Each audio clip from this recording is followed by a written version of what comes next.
They finally blinked. After years of marching behind a man who treats government like a cudgel and truth like a prop, a bloc of Republican lawmakers crossed the aisle to keep the lights on. Not out of sudden courage, maybe, but out of something stronger than fear of Trump, fear of accountability to the people who actually pay the price for a shutdown. Here's the context. Trump demanded Senate Republicans blow up the filibuster, jam through a budget with 50 votes, and end the shutdown on his terms.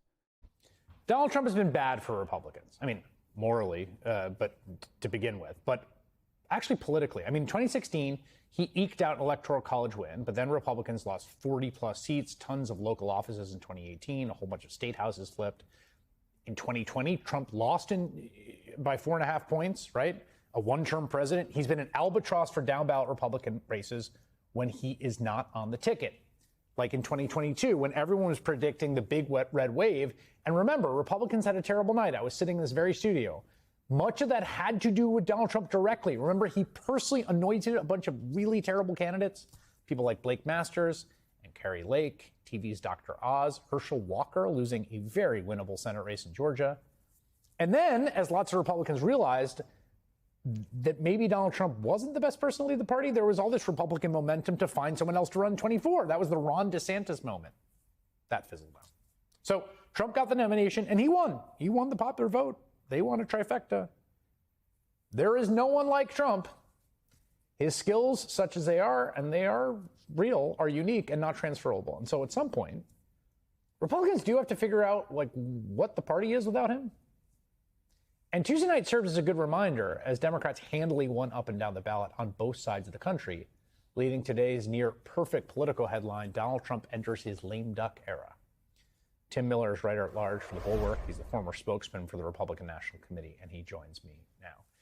The old guard laughed it off.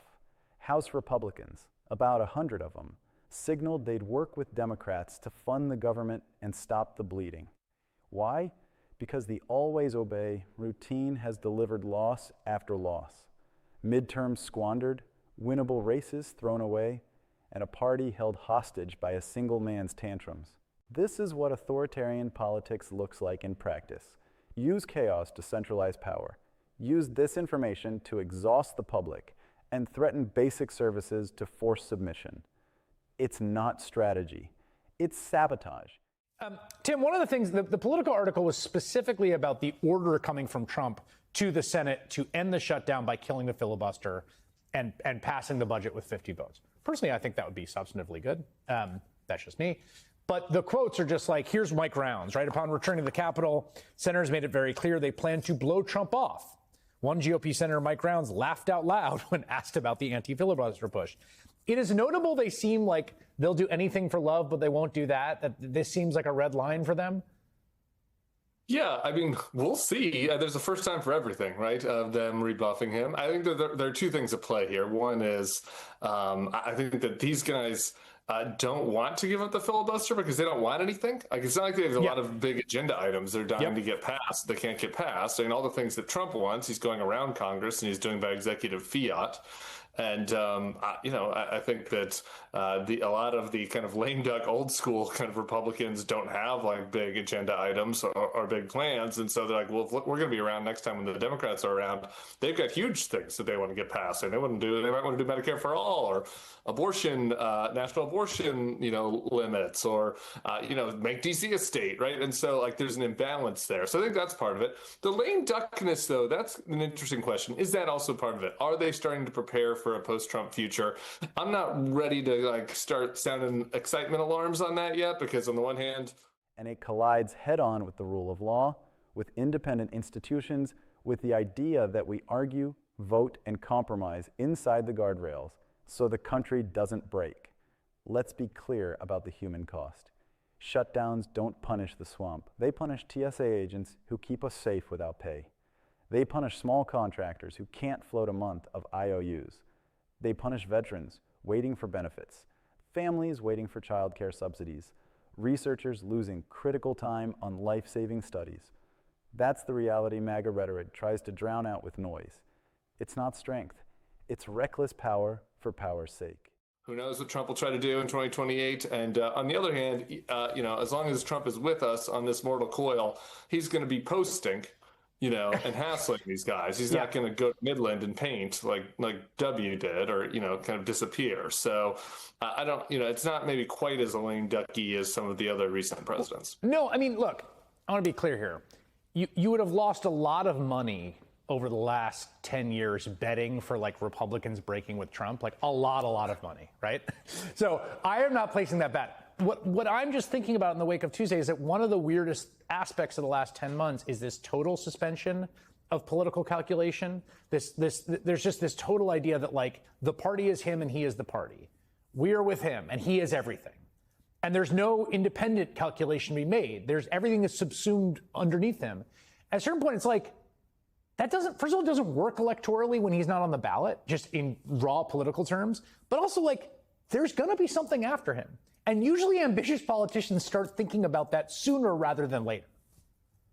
Yeah, and here's the thing is they don't know what that is. That's but what a it lot is. of these guys weren't for Trumpism. The ones who've been around before, the Mike Rounds who you mentioned, right? And so, they don't know what to do. It's we go just back. Exactly. Obviously, we're not going to go back. What does the next thing look like? That's one group. Then this newer group really is a lot of Trump cultists, right? I think Republicans see it, even if they won't say it out loud. Trump's grip is a shrinking circle of fear. Fear of a late-night post. Fear of a primary. Fear of being the next villain in the outrage machine. But here's the moral truth. The thing authoritarian movements can never survive. Once people stop pretending the fear is invincible, it isn't. The spell breaks. You can hear it in the nervous laughter about killing the filibuster. You can see it in the quiet votes to keep the government open. That's not bravery yet, but it is movement.